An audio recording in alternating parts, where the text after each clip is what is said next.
What if I told you one helicopter is quietly reshaping one of the world's most dangerous choke points? Not a fleet, not a carrier strike group, just the AH-64 Apache. Before we go deeper, hit subscribe right now because this is real military strategy you won't hear.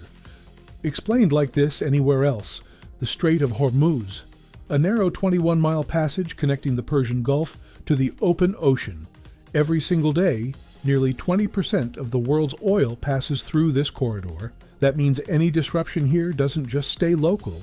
It triggers oil price spikes, global market instability, and geopolitical tension within hours. For decades, control over this strait has been one of the most sensitive military concerns on the planet. And in recent years, the nature of the threat has changed. Not large warships, not fighter jets, but drones, small, cheap, hard to track. And when launched in swarms, extremely difficult to stop. These drones, like the Iranian Shahed series, are designed for exactly this kind of warfare. They can travel long distances, fly low, avoid radar detection, and overwhelm traditional air defense systems.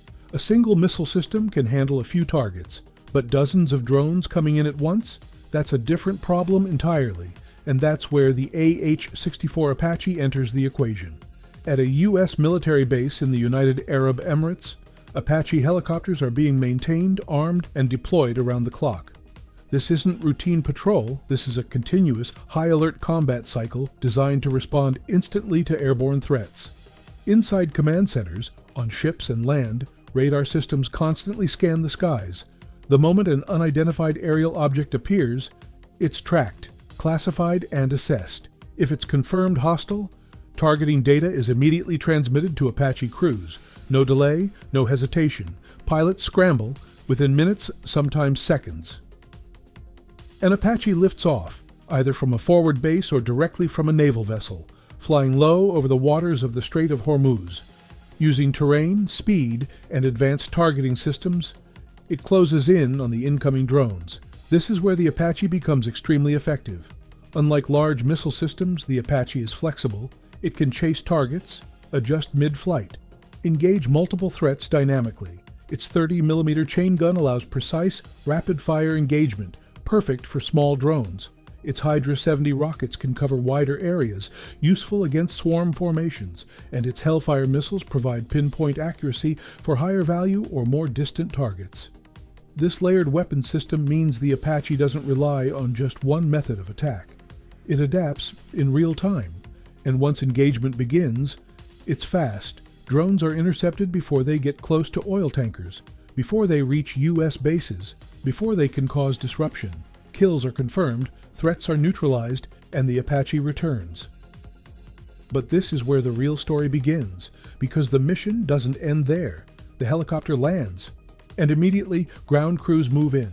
Refueling starts within minutes. Weapons are reloaded, rockets, ammunition, missiles. Systems are checked. Any wear or damage is quickly assessed. There is no downtime because at any moment, another wave could be detected, and often it is. To maintain this relentless pace, the U.S. military has expanded its operational capacity.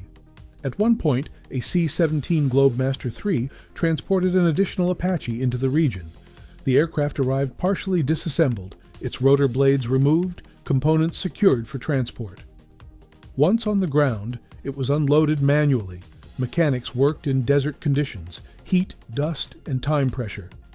Piece by piece, the helicopter was reassembled, weapon systems installed, avionics tested, flight systems calibrated, and within a short window, it was back in the air, ready for combat.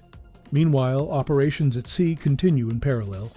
Onboard U.S. naval vessels positioned near the strait. Combat alert systems remain active 24/7. Another radar spike appears, another potential threat, another launch. An Apache lifts off from the deck of a ship. Blades cutting through the humid Gulf air. It gains altitude, locks onto targets, and engages. Moments later, drones destroyed. No impact, no damage. Mission complete. Report sent to command, and the cycle continues, over and over again. Patrol, detect, intercept, destroy, return, rearm, redeploy. This constant loop is what makes the difference, because any attempt to block or disrupt the Strait of Hormuz relies on sustained pressure. It's not about one successful strike, it's about repeated disruption. but when threats are intercepted before they can even reach their targets, that strategy starts to break down. This doesn't mean a blockade is impossible, but it becomes far more difficult to execute effectively, and far more risky, because every failed attempt reveals positions, tactics, and intent, and every interception strengthens defensive readiness. This is the shift we're witnessing, not overwhelming force, but continuous denial. The Apache isn't operating alone.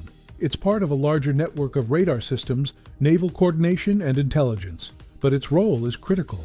It brings speed where missiles are static, flexibility where systems are fixed, and persistence where gaps could exist.